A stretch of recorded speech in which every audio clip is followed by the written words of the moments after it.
Hello friends, SentinalhMC here, and welcome back to the triumphant return of our ReactorCraft tutorial series. Yes, everyone clap and cheer. In this episode, we're going to go over one of the awesome things that were added since last we touched on this amazing mod. This is the Solar Tower Sodium Cycler and Solar Tower Sodium Heat Exchanger. These are upgrades to the Solar Tower from ReactorCraft that allow you to tie it into ReactorCraft in order to improve its power output capabilities. Which is really awesome because it means that if you built a solar tower before you got into ReactorCraft, you now have a path for upgrading it, which is just an awesome idea, and I'm very glad that it was implemented.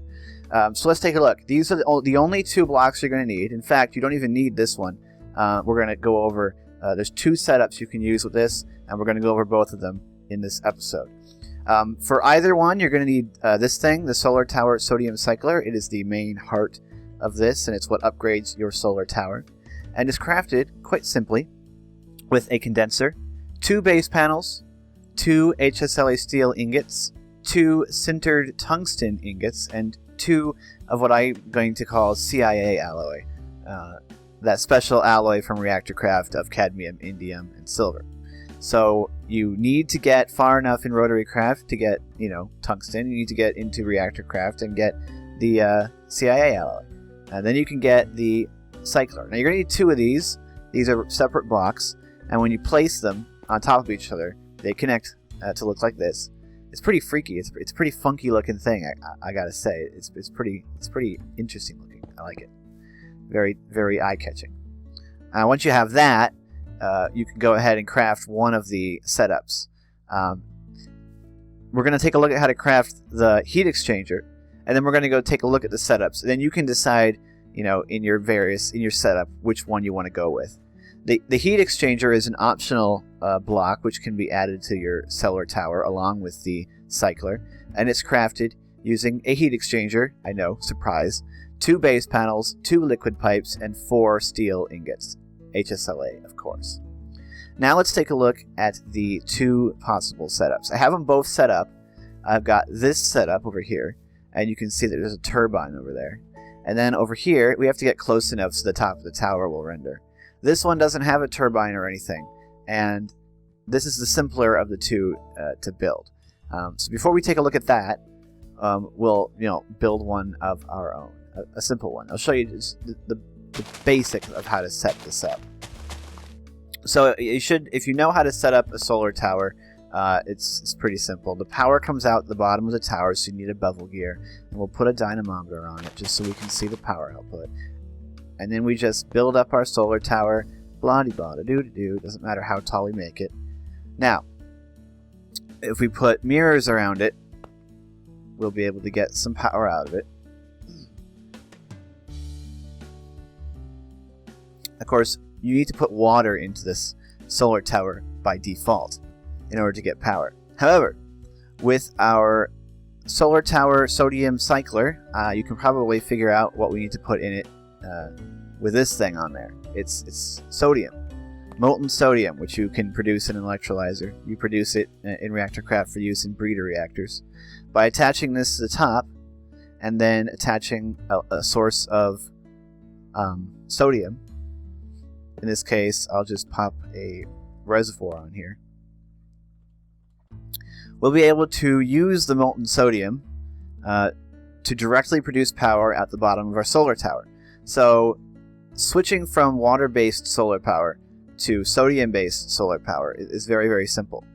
And just to give you an idea of the difference, we're going to go over here and clear out some more space, because it'll set all this stuff on fire. Actually, it won't. We don't have enough mirrors on it to set stuff on fire.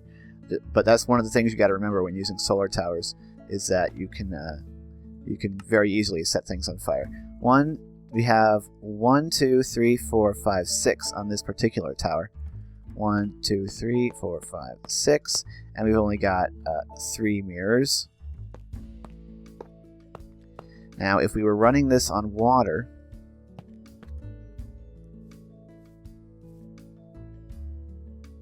believe that's how you do it. There we go. We would get 5 kilowatts. Okay, with that size tower and that many mirrors. With the sodium, we get 446. In fact, this one is barely even running because there's not enough, not really enough mirrors. So let's just increase the number of mirrors to get the temperature up a bit more. So we'll put 5 mirrors on both of these. Then hopefully this water one will start working again. It's probably because the sun isn't quite at noon anymore. So we'll reset it, and it'll take a second for all of these things to realign, unless we're out of water. Yeah, that's why we're out of water.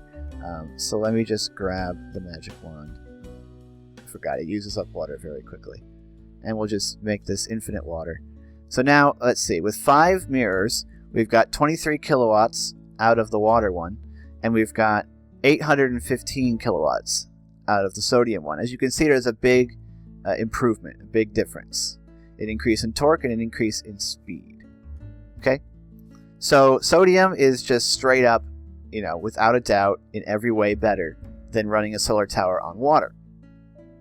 Now, it does, in this mode, where we only have the solar cycler on top, and we're outputting shaft power directly out the bottom of the tower, we're actually consuming molten sodium. So if you look at the reservoir, you can't really tell that it's going down. However, it does actively consume the molten sodium at, somebody said online it was about 1 millibucket per tick, and it's weird, this doesn't appear to be going down. But it does say it's using 20 millibuckets per tick of fluid, but I'm not sure if that's accurate. It doesn't look like it's going down. I mean, it is. This is referred to as sodium consumption mode. It's probably because this just isn't hot enough. I'm surprised it's even producing power. Because if we come over here and we look at the sodium tower, we can see that as it gets hotter, it starts to change. So this is how you can tell the temperature at a glance. Over here, it's not even 100 C, and it's black. The little lines are black. If I can get it over 100, I think it takes more heat to change. But it starts to glow red. It glows a very dark red, and it starts to glow a brighter red, and then orange, and eventually it glows yellow. And that's when you know it's at maximum temperature. At about 900 C, it's at the red state, and it'll hit the yellow state. This one's yellow, bright yellow. I think this is about as hot as it'll get at 1,894. At 2,000 C, the solar tower melts, so be very careful. It takes a lot of mirrors, though, as you can see, to get to that temperature. Okay, so it starts to glow, and it starts to be really, really awesome, and it does consume molten sodium. In fact, let me break this reservoir and place a non. There we go. See, you can see that now. See that? See the sodium going down? Yeah, it's consuming molten sodium in order to directly produce shaft power. This one, which has a tower 18 blocks tall, which is the height that I tend to build the towers to. Once you get up to 18, you have to go all the way to 34 in order to get another torque increase, which really isn't worth it. So I max these towers out at 18 blocks tall.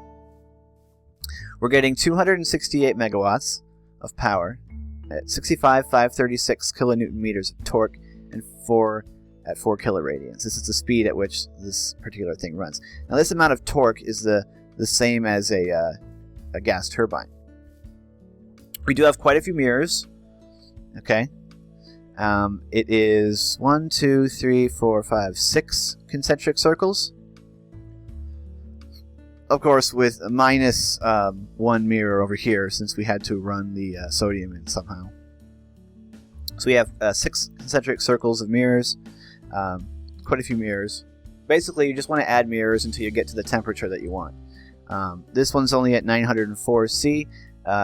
If we add more mirrors and get that closer to 2,000, we'll get more power. Okay? And we can take a look at that in a bit and what that looks like. Now, over here, we have a somewhat different setup. We're using now the sodium heat exchanger, the solar tower sodium heat exchanger.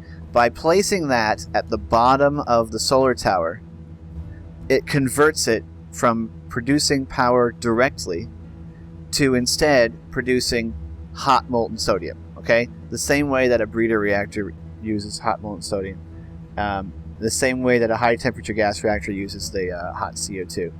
All right, it's this interim liquid. What this means is that we switch from consuming molten sodium to recycling it. So in this mode, you don't lose molten sodium, or if you do, it's a very little amount. You really don't lose it. Over here in this reservoir, it's remaining constant because the sodium is going in, it's being heated, it's going through a heat exchanger and coming back out the other side. I broke this earlier so that I could start storing up some molten sodium. This has been storing up now ever since I started. Well, since before I started recording, it's gotten 10,000. If you look at that number increasing down at the bottom right there where it says tank 0, the faster increasing number, the one that's smoother, you can see about how quickly it produces. It doesn't produce fast enough to run a turbine continuously. Let's get that through quite obviously. And it requires power. The sodium heat exchanger does require some power. It requires 32 Newton meters at 4,096 radians per second. That meaning 65,536. 65 kilowatts of power. Okay, that's pretty decent amount of power, but it's not crazy. And this will definitely produce enough power to run itself. So don't worry about that. I'm using an industrial coil. So you simply place this underneath the tower, and then you run a pipe out of it, and it'll produce the hot molten sodium. Then you need to run that. In order to produce power from that, you need to run it into a standard heat exchanger connected to a steam boiler. So this is standard stuff. If you've used the high temperature gas reactor, you've used this setup where you've taken the hot liquid and you've put it into a heat exchanger, and you've taken the cool liquid out of the heat exchanger and piped it back into the thing. So piped it back into the tower. Now, you do need to be careful with these hot liquid pipes. I've got an iron floor here because these hot liquid pipes will turn dirt into glass and melt rock into lava. So be careful about that. Alright.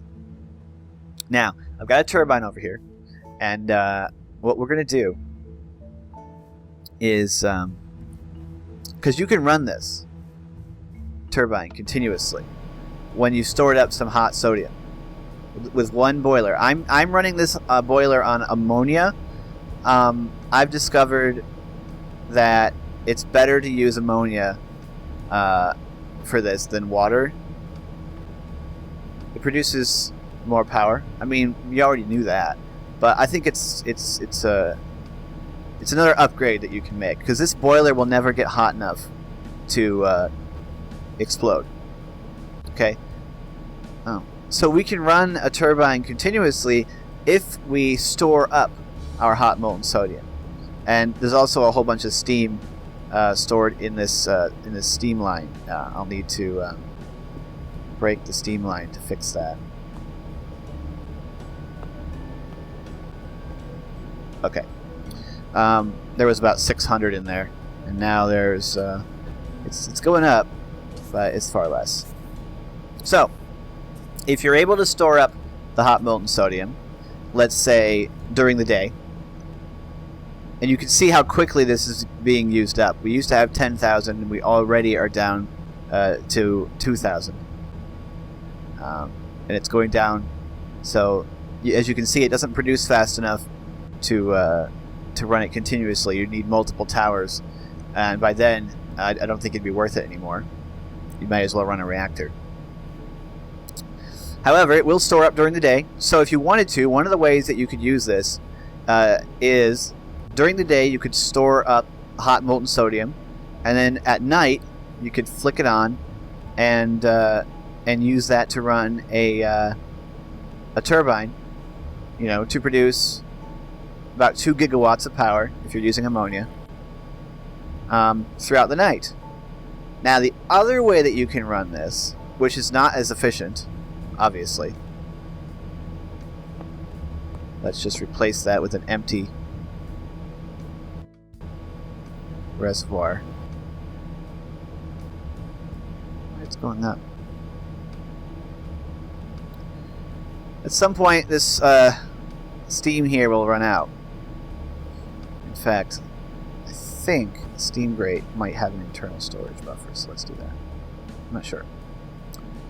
Because it doesn't produce enough to keep it going forever. That'll run out, and it won't produce nearly as much power. It's still going up, actually. Maybe it does produce enough, now that I've increased the height of the tower. What's going on here? Oh, the time reset. It does that when the time resets. It's a bit weird. I think it's important for the sodium cycler to have a tower at 18. When it was at 12, it wasn't producing nearly as much of the hot molten sodium.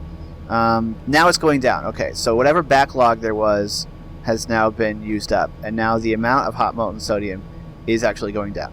So that's exactly what I thought was going to happen. It doesn't produce fast enough to run a turbine continuously. It will produce enough to run the turbine at a slow speed continuously, but that's not efficient. You want the turbines running at maximum speed to get the most efficiency. This will eventually run down. It'll take a while to actually do that, but this will run down to, well, it'll produce around 100 megawatts once it's run. About 150 megawatts when it's run down is what this tends to output if you try and run it continuously, which isn't ideal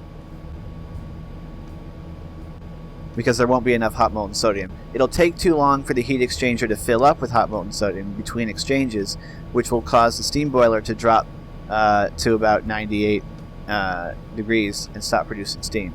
So the steam will be intermittent. I wish I could show you that. I need to figure out how to show you that, other than time lapse. Okay, so our reservoir has run dry, sitting at 31 continuously now.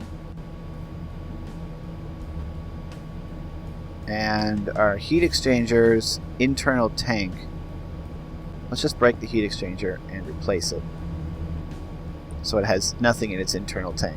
There. You see that? You see how long it takes to fill up?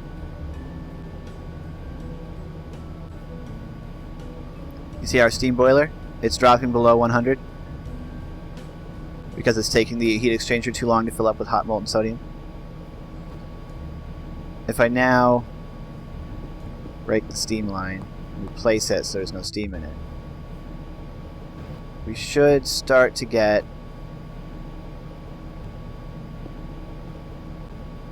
that intermittent steam. Come on. There we go. And that's what it'll look like. If you try and run the turbine continuously, this is what it'll look like. Okay, see, it's not producing a steady stream. It's producing a couple of blocks and it's got a pause in there. That's not ideal because now this turbine is running down. Speed will run down to right around 10 kiloradians per second, I believe. And the torque runs down and you see the megawatts dropping like a rock. Like I said, it'll average out to about 150 megawatts of continuous power like this. So if you want 150 megawatts of continuous power, you could do it this way. But it's not ideal. Because if we come over here, we're producing 268 megawatts. With far fewer mirrors in the sodium consuming mode. And seeing as how the molten sodium is essentially unlimited if you have enough salt production, there's really no reason to ever run it like this in this less than ideal mode. So now if your base is primarily solar powered and you're running solar towers during the day for power, you could use this setup to store a bunch of hot molten sodium during the day, and then you can have power at night. So using the heat exchanger to run a turbine, you definitely want to do that. You don't want to run a turbine like this. It's incredibly suboptimal. But when you've stored up enough hot molten sodium, it produces 2 gigawatts if you're running ammonia, and it does it quite handily. In fact, if you've got a large enough storage of the hot molten sodium, you could probably run 2 of these. So it's very nice. It's a very nice upgrade to the solar tower. I like it. It also looks really awesome how it glows like that. It's going to make a great thumbnail. So I hope you've enjoyed this episode. I hope you're going to enjoy our return to Reika's mods in our tutorial series. Hopefully I did this justice. As you can see, the tops of the towers, they stop rendering when you're too far away.